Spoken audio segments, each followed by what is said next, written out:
What's up, everybody? Noah is back here for my review of Marry Me in Yosemite. Marry Me in Yosemite is the brand new Cindy Busby Hallmark film.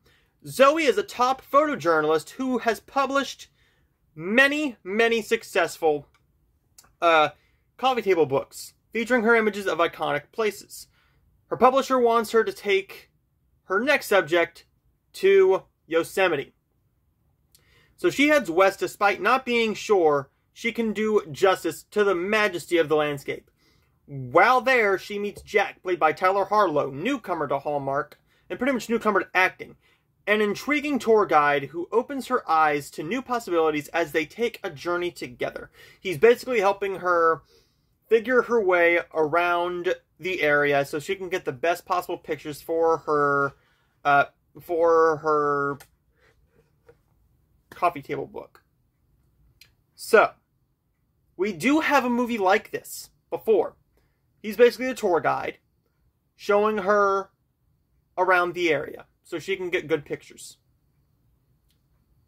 You might as well call this a twin version.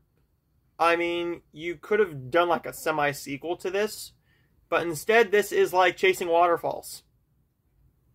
It's Chasing Waterfalls with Christopher Russell and Cindy Busby, except not as good.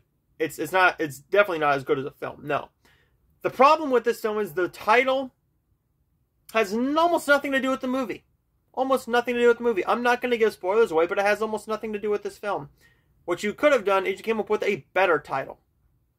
You come up with a better title for this film instead of Marry Me in Yosemite, because unless you're going to do like a June weddings thing, which you should go back to doing June weddings because that was a great thing. Instead, you have 3 movies about marriage coming out for your fall lineup. I don't understand that, but okay. Cindy Busby has very terrific chemistry with almost everybody she's on screen with. She had incredible chemistry with Tyler Hines in My Boyfriend's Back, The Wedding March 5, as well with Christopher Russell in all their films together. Marry Me in Yosemite is no different. Her and Tyler Harlow have tremendous chemistry here. The cinematography is really beautifully done here. I like the story. However, what we got here is a lazily paced story that is just thrown together that is pretty much the same exact thing as Chasing Waterfalls. It's the same story. Yes, Hallmark does recycle plots, but this one was just too recycled with the same actress to it. And it's just not as good as a film. The chemistry was there. It's just not as good of a film. But Marry Me in Yosemite is a perfectly serviceable Hallmark film that I think people are going to enjoy. I think this is going to get decent ratings. It's not going to get numbers. It's not going to get numbers like something, I don't know, like Hidden Gems or anything like that. But I think it could get up to Warming Up to You numbers with 1.70.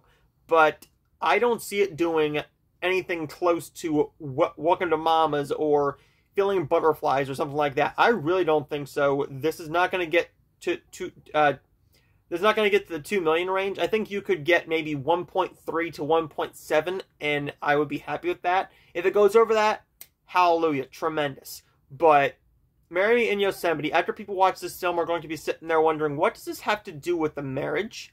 Why is Marry Me in the title? But I personally think this is a perfectly serviceable film.